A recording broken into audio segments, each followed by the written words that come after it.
And so I think what's happening in the West Bank is completely unacceptable too. And also try to sanction people who are involved in that too. So we have to be accountable to when they do bad things, and Israel did bad things. It's about why are you abandoning an ally? That's the argument. Israel wanted to go to war with Iran, they could. It's their prerogative. But what's better is that, so hopefully on the front you say, don't do it. We're not going to let you do it. So I'm the Congressman. Yeah, I think two things. One, the pass, like defense budgets, the NDA, for example, the NDAA and money in it for many other initiatives. And so I voted no, we should. But we should be taking care of people at home too. And we should, if we want the world to be peaceful and if we want to promote democracy and human rights, we need to set an example at home as well too. So, I think we need to revisit the way we approach our international community long term as well. I think that will go a long way. Create a legislature.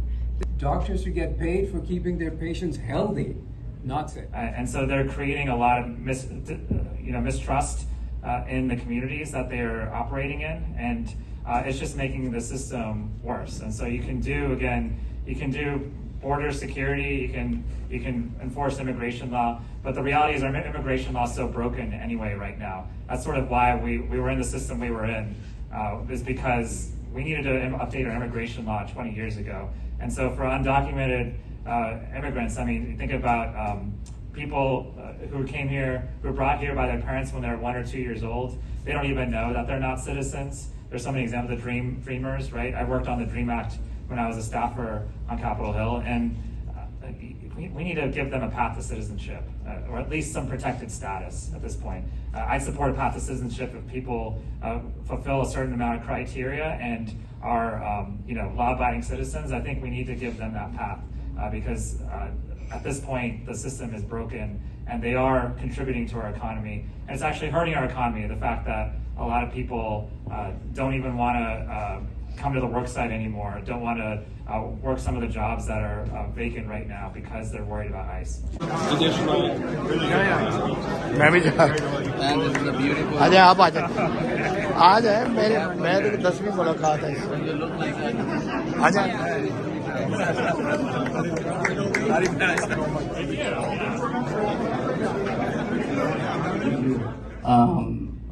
how would you convince all these 100 people right here to vote for you when the time comes? Yeah, absolutely. Farm 47. Look, politics shifts back and forth, but values last forever. And so we have similar values, right? My family came here from India in the late 70s and came here with nothing, and they made something of themselves, and they passed on that work ethic, those values of family, of taking care of our community. That's why I'm in this.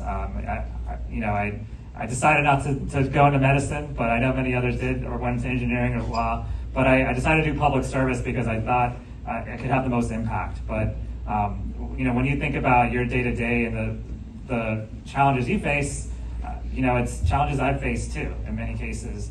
And you think about also the issues that we've been talking about. These are things that affect my family too. So I've made Loudoun County and Brambleton my home. I know many of you live near me, and I know that even when we don't agree, which seems like we agree on a lot today, but even when we don't agree, you know that you can at least reach out to me. You know that we'll have the same values and can find a way to work together. So I think when you see there's a new issue and maybe you don't agree with me on the issue, then all you have to do is call me and we'll talk it through, and you might actually change my mind. That's happened before. Give me some reason for thought. So to me, because we share similar values, I think that's why I think we can be friends for a long time. So maybe one of your advisors or anything like that from our community? I already have a lot of interns and staff from your community. I think I have 2 staffers, 2 Pakistani staffers. I had a third one that left earlier last year. And then I've had, I think every summer or every year I at least have 2 Pakistani American. I don't hire them because they're Pakistani or hire them because they're really good and they're the best candidates, but it's with so many qualified young Pakistani Americans in our community, it's very easy for me to find people who want. What I love though is that In the past, it's been very difficult to get people in our communities to get involved in politics. Again, they were told, like me, to go into these other things, but I think in recent years, I've started seeing more young people. And I think we have some folks from the schools here as well. And if you have interns or you want to intern with us, let us know. Like about Pakistani people.